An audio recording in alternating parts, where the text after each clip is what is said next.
Fica comigo todo mundo, porque vem turbulência por aí. A Gabriela Coelho informa aqui no nosso site, já está lá, o corregedor-geral da Justiça Eleitoral, né, o ministro Benedito Gonçalves, ou seja, corregedor-geral do TSE, ministro Benedito Gonçalves, acaba de abrir uma investigação, um inquérito para apurar a conduta do presidente Jair Messias Bolsonaro, do candidato a vice dele, Braga Neto, e de outros aliados por abuso de poder político. Serão apurados, segundo o documento que está aí na sua tela, crimes eleitorais que configuram, como eu disse, abuso de poder político e também abuso de poder econômico. Também serão alvo de investigações declarações do candidato contra o resultado das eleições. É o resultado, isso é o fruto de um questionamento que foi apresentado pela coligação do presidente eleito Luiz Inácio Lula da Silva. E aí o corregedor entendeu que sim, há indícios o suficiente para embasar a abertura da investigação.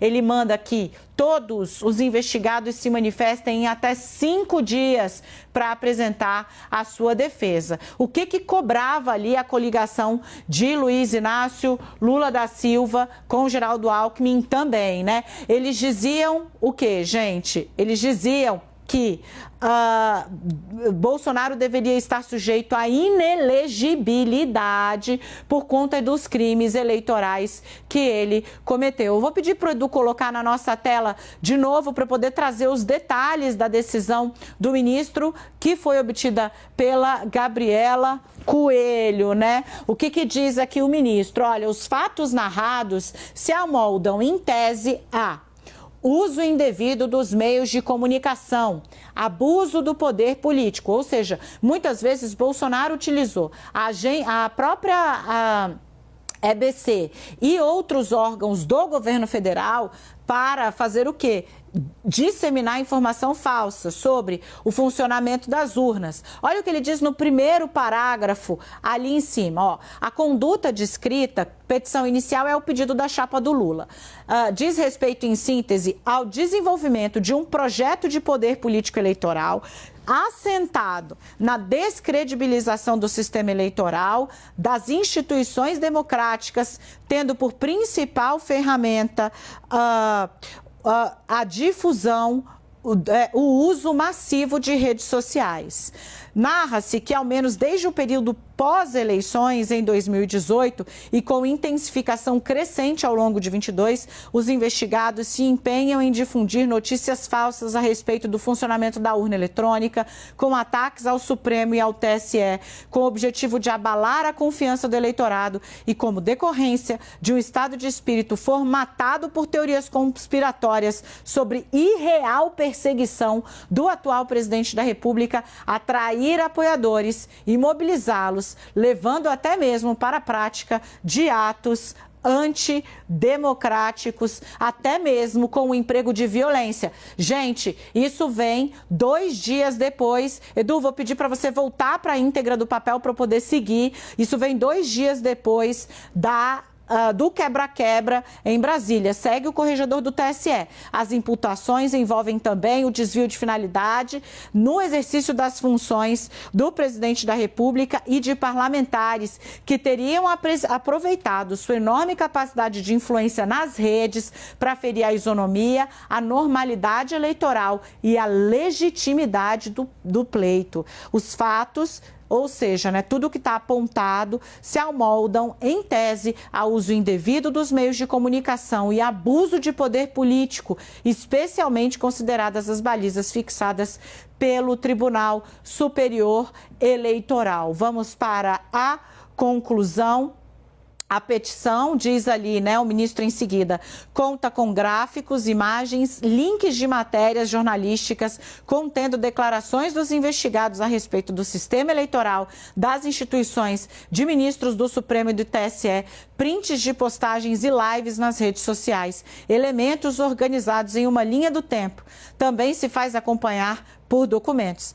Em primeira análise, a petição, ou seja, o pedido de investigação, preenche os requisitos. Desse modo, determina a citação dos réus. Yuri Pita, a verborragia de Bolsonaro, a utilização de canais públicos, os ataques reiterados, sem provas, utilização de Palácio da Alvorada para live com mentira, franca mentira, a respeito de como funcionavam as urnas, de como eram coletados os votos, o caso das inserções que eles lançaram ali em cima e que não parava de pé, de tal maneira que depois os que foram fazer a denúncia não sabiam onde enfiar a cara.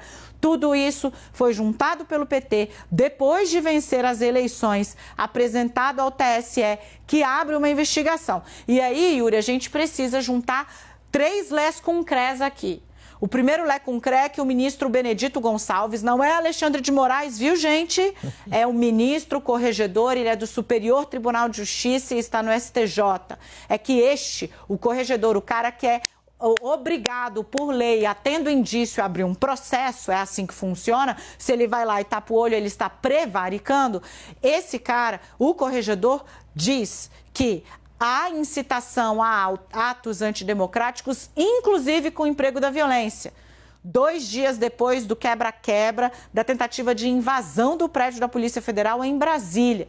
Mas ele cita o uso abusivo dos meios de comunicação e fala muito precisamente das redes, onde houve, de maneira reiterada, a disseminação de discurso falso, pregação de golpe e de intervenção militar pelo presidente e por uma cambada de parlamentares e de pessoas influentes na extrema-direita que levam a essa situação que a gente viu na segunda. Soma isso com o terceiro lé concré, que é Alexandre de Moraes dizendo: tem muita gente para prender e muita multa para aplicar, e você vai entender que a coisa não morre por aí. É aquela famosa sabedoria de que as consequências vêm depois, né, Dani? No fundo, era muito sabido que havia aí um estressamento, no mínimo uma interpretação distorcida, para não dizer mal intencionada, de uma série de fatores ou de coisas para se provocar esse ambiente político que a gente está vendo agora. Diante do fato de não ter sido bem sucedido na eleição, existe uma tentativa aí, existe uma mobilização que em curso ainda, basta ver o que aconteceu segunda-feira, de tentativa de desestabilização do governo que está por assumir. É claro, essas pessoas que não aceitam o resultado das eleições e não estão agindo de forma isolada e não orquestrada. Há uma série de elementos que agora vão ser investigados com mais rigor, de forma oficial e por meio da Justiça Eleitoral, que podem levar, numa caso de punição, a uma inegibilidade.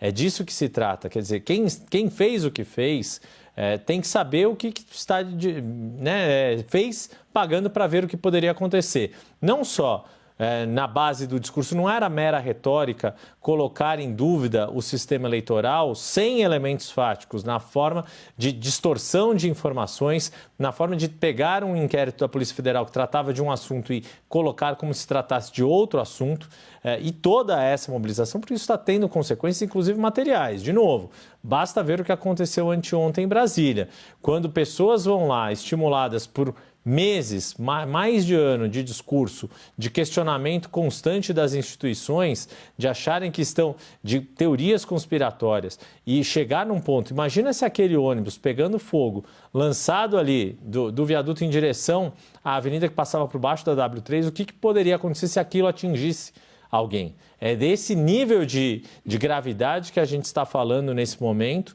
e é isso que é a reação das autoridades. Estão vindo agora e vão continuar. Quando a gente viu o discurso na diplomação de segunda-feira que o processo eleitoral se encerrava, mas não todas as investigações que podem levar a punições penais e agora eleitorais, porque também fez parte da chapa derrotada nas eleições presidenciais, muitas das ações que são passíveis ou que têm indícios de cometimento de crimes, é disso que a gente está falando e, de novo, uma reação conjunta de instituições e não deste ou daquele indivíduo. Uai, seu app de vídeos curtos.